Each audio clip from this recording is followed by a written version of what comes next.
All right, so we detected a problem with the TX voltage, and also in here, if I can get in here, that resistor right there is brown, and I honestly can't quite read it. But it looks like it might be 470. RS2F. And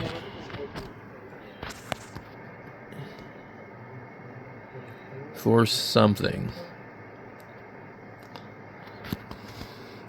So that would be, I can see R7, it's R6.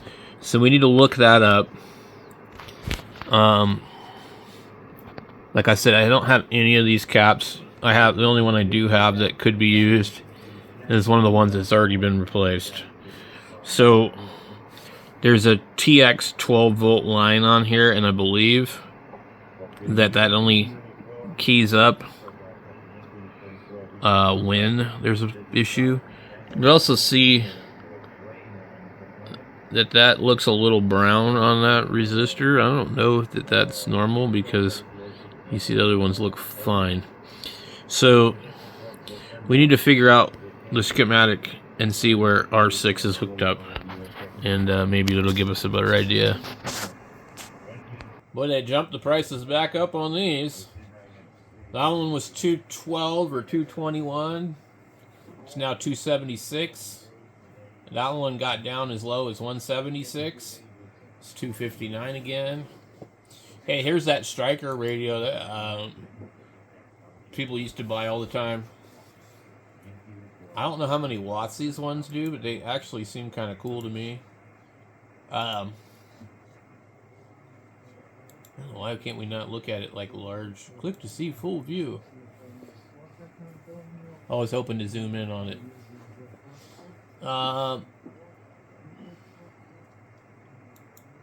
This is based off of kind of like an Anytone radio. You can see the microphone is an Anytone. They're all like really, really, really similar.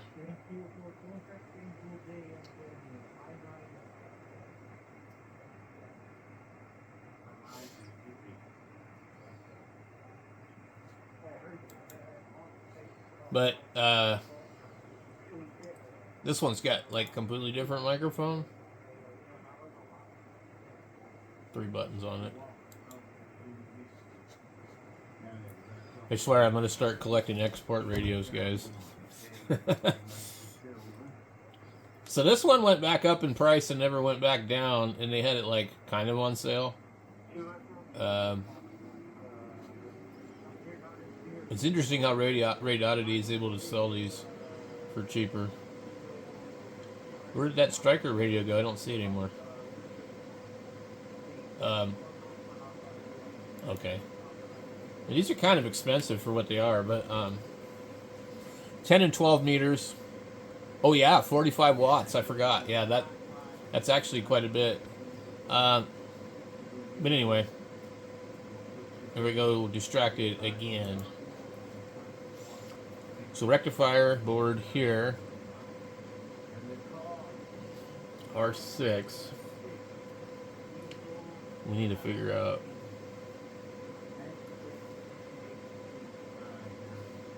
the rest of it. So I think one of the power supplies, one of the supply voltages is low.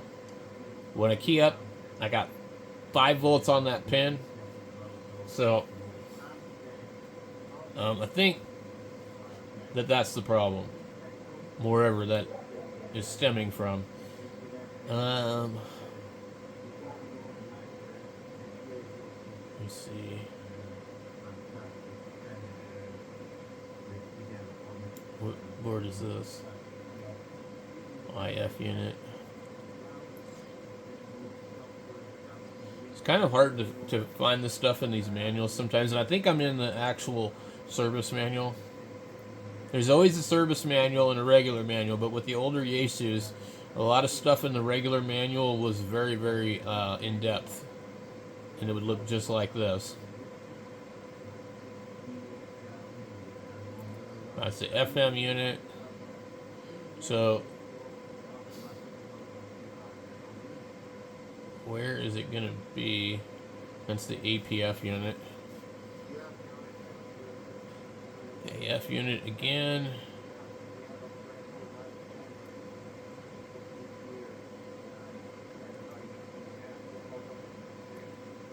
And what's that? That's the VFO unit. Interesting.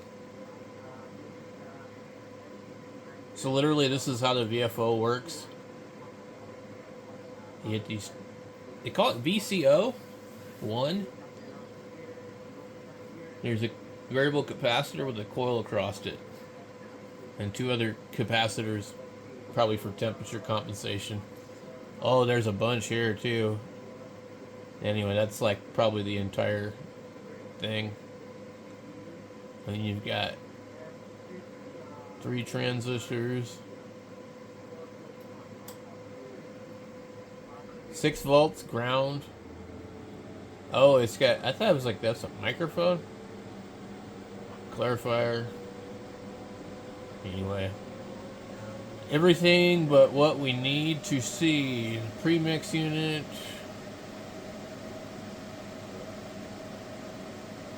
Display unit. Okay, power supply. There we go. Okay, R6 is what we want. Let's see here. And I don't know what rectifier board this is. This is A. Okay. So this relay right here says DC in 12 volts and 12 volts. Okay. AC 12 volts. So I guess I don't have to worry about that relay. It doesn't look like it has any responsibility for that. Well, maybe it does.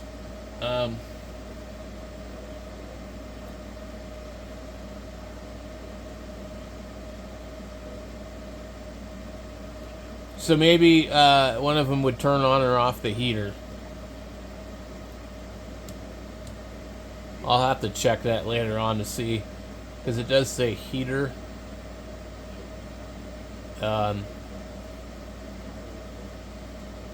Okay.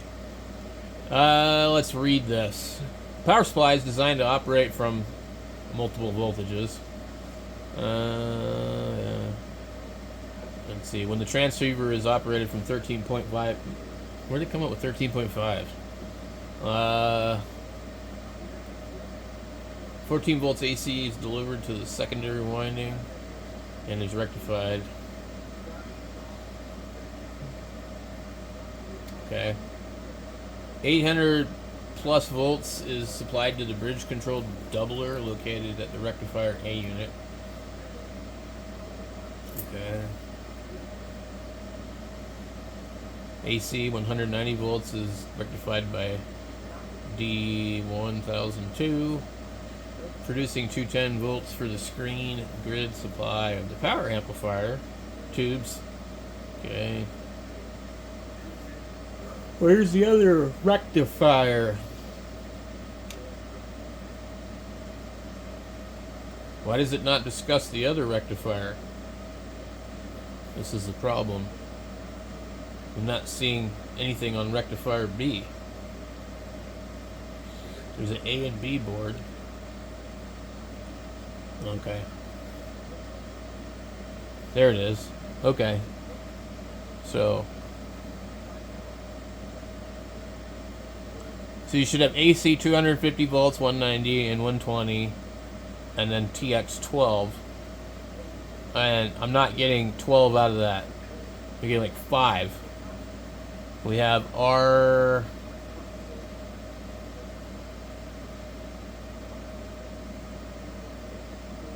None of these have the regular number. R1007. R1006, it's a 472 watt. Okay, that's what I thought it said 470 on. Okay, we need to deal with that one. That one is carrying the 190 volts, actually 210 volts, and 180 volts and 160 volts. So if one of those aren't present, then we might have a problem. So there's a divider network here, and right across this, I'm seeing it now.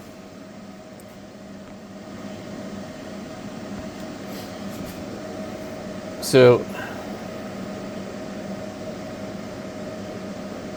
R10006, and then right near it is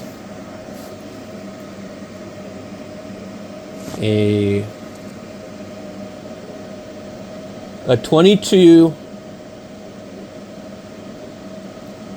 3500 working volt cap. I wonder if that cap is bad. Now that is probably, say, C8 on the board. Or it could be the other cap in front of it. There's two 22s right here around that resistor. And that resistor is brown. And that goes out to a 3.3K that drops it to 180. Goes to another cap, which is a 10250. I see why they used the smaller one there, because it's dropping the voltage. And then that goes through a 2.2K and then a 47K out with 160. So we need to look for those voltages and see if they're there. That's going to be interesting. Okay, so I just checked a bunch of these, and a bunch of them are like 50 or 60 volts too high. And then the TX line down here reads 7 volts. So I'm wondering, you got key 1 and 2. The ALC over here. And then we have some stuff for like the bias circuit. So I don't know if they're going to actually tell me how this works. This is one of the nicest looking manuals I've seen. It's what they call download easy to read PDF, as opposed to just download PDF. So let's take a look at this. It's really nice. And actually, I wonder who sat down and did all this. It's like, there's like links. Manuals lib. How does this company make money? I don't understand it.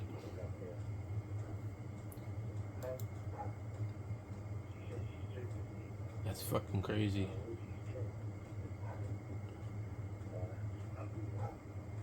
Just back out of that.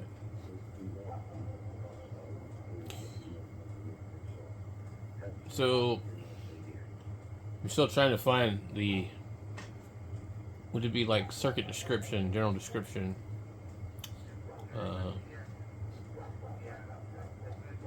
Trying to figure out the 12 volt.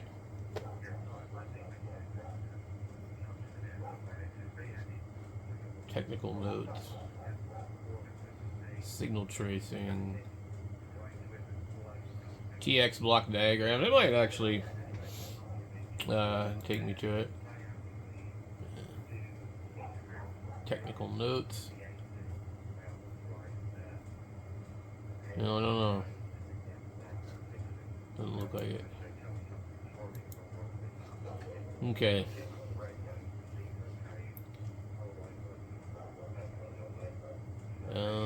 T transmit circuit. Okay. Alright. The output of the microphone is fed through the mic gain control to pin 8 of the AF unit. The speech signal from pin AF is amplified by the microphone amplifier and fed through relay RL501 to the ring modulator, where speech signal modulates the carrier signal delivered from Q513. The resulting double sideband signal is fed to the IF unit.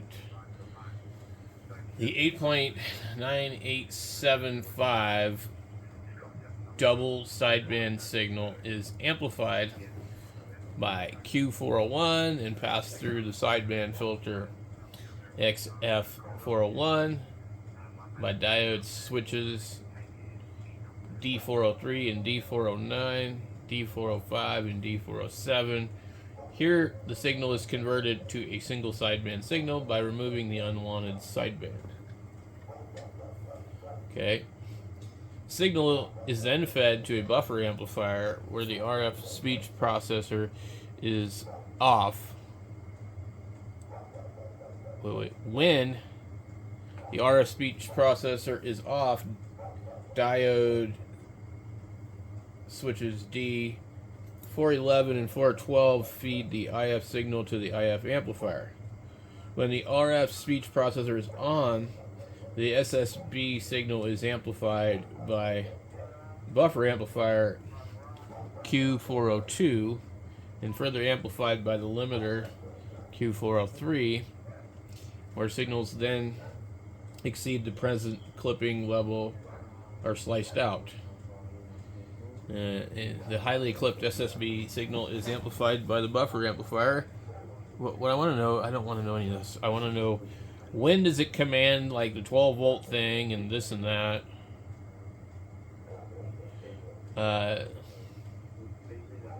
Okay.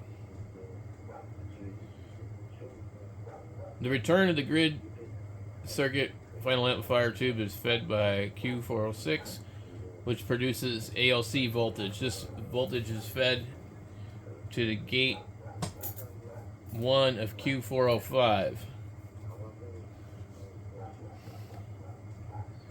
controlling the gain of this stage when the RF processor is off.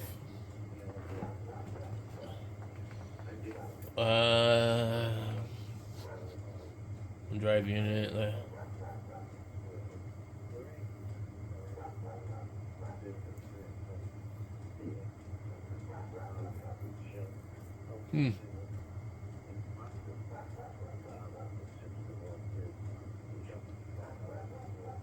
They're not really telling you much of anything.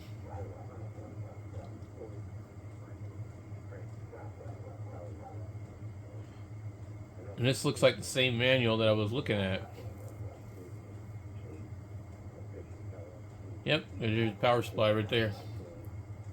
We got circuit board layouts and test voltage, RF unit, IF unit, AF unit, VFO assembly, rectifier A unit, capacitor unit, I don't know where that is, rectifier B unit, 3-68.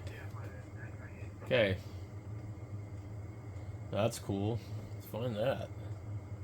Alright, I'm not able to figure it out for now, and I'm starting to get tired, so I gotta stop working on this thing, but hopefully I can track it down. I'm looking at the circuit here, and it's like, I think it's supposed to be 12 out of this. So what I'll do tomorrow is I'm going to pull that 12 volt line off of here, and I'm going to hook it to the bench power supply. I'm going to give it 12 volts.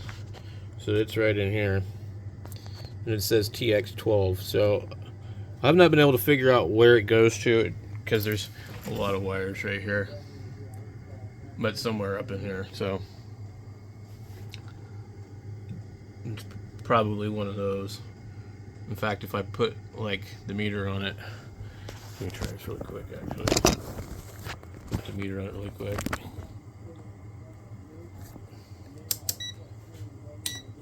And I key the radio. I probably, so let's go over here and see what we get.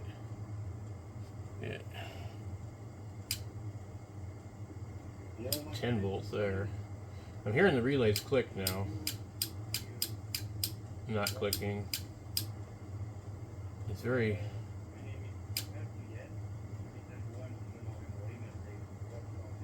Yeah, 11 volts. Something's funny here, and there's a plug-in board here. So I'm like, Let me see what happens.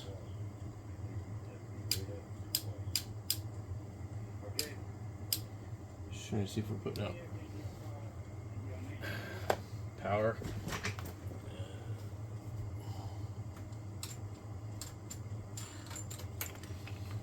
I need to get another meter out here and a dummy load so I can sit here and test this thing. Okay. See, it's not clicking now. Okay.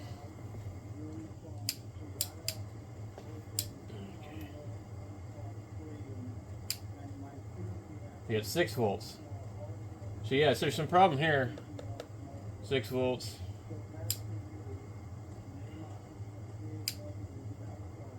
It's 6 volts.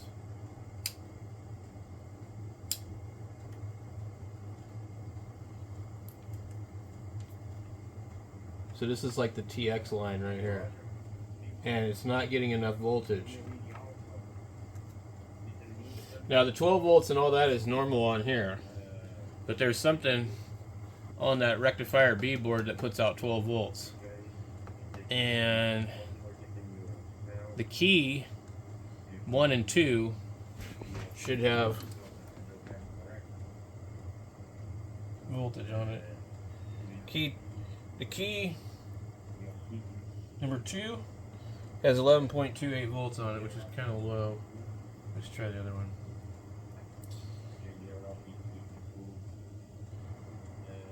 There's nothing on the other key. Let's see what happens.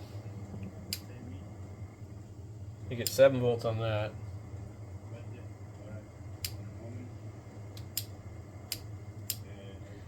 So I don't know where the 11 volts is coming from, but it's coming off of that key that's going into the base of one of these transistors, and then there's a diode, another transistor, another diode, and so there could be a problem right here in that whole part of the circuit. So tomorrow I'll get into this and power up the TX 12 volt line with the bench supply and see if that works.